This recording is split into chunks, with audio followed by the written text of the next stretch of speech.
नमस्कार। वीडियो प्रारंभ करने से पहले आप सबसे प्रार्थना है कि इसे लाइक एवं शेयर करें तथा मेरे चैनल को सब्सक्राइब करें।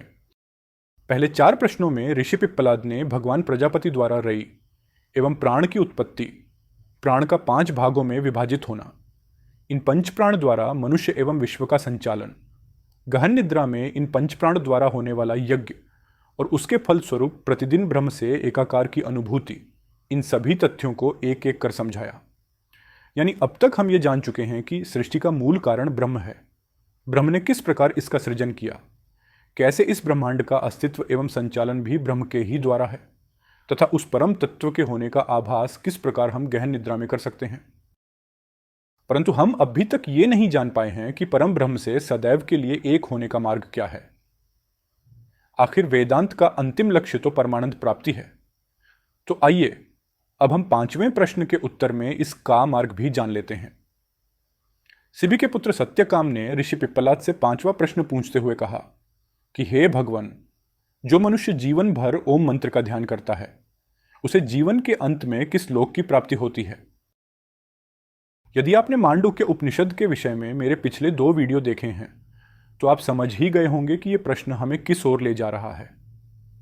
यदि नहीं देखे तो मैं आग्रह करूंगा कि कृपया इन्हें अवश्य देखें। मांडुक्य उपनिषद हमें बताता है कि किस प्रकार ओम कोई आम मंत्र नहीं, ये तो स्वयं ब्रह्म का प्रतीक है।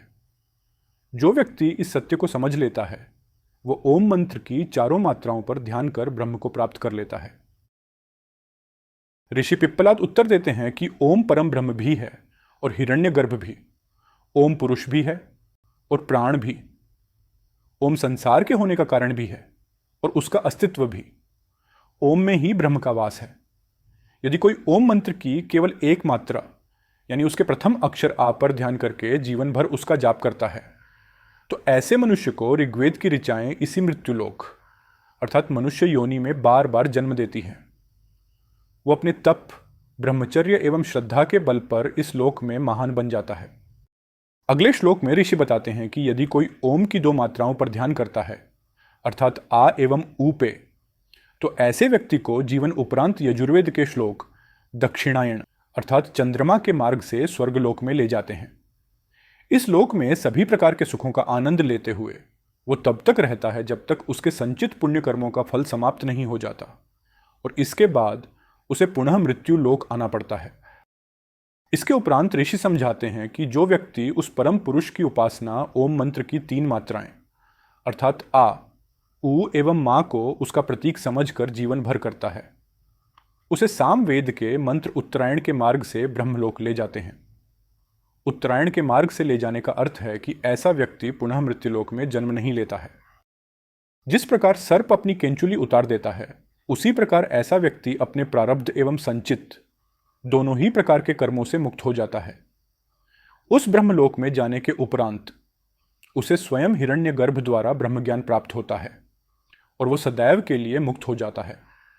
शास्त्रों में इसे क्रम मुक्ति का मार्ग कहा गया है, जिसके द्वारा केवल अपनी उपासना एवं भक्ति के बल पर हम मोक्ष की प्राप्ति कर सकते हैं। परंतु इस मार्ग से हम इसी लोक में जीवित रहते हुए मोक्ष की प्राप्ति अर्थात सद्यो मुक्ति नहीं पा सकते हैं। उसे केवल ज्ञान के मार्ग द्वारा ही प्राप्त किया जा सकता है। ऋषि इस उपलक्ष्य में 2 श्लोक सुनाते हैं। प्रथम तो ये कि ओम मंत्र की इन 3 मात्राओं की उपासना का फल मृत्यु के परे नहीं है।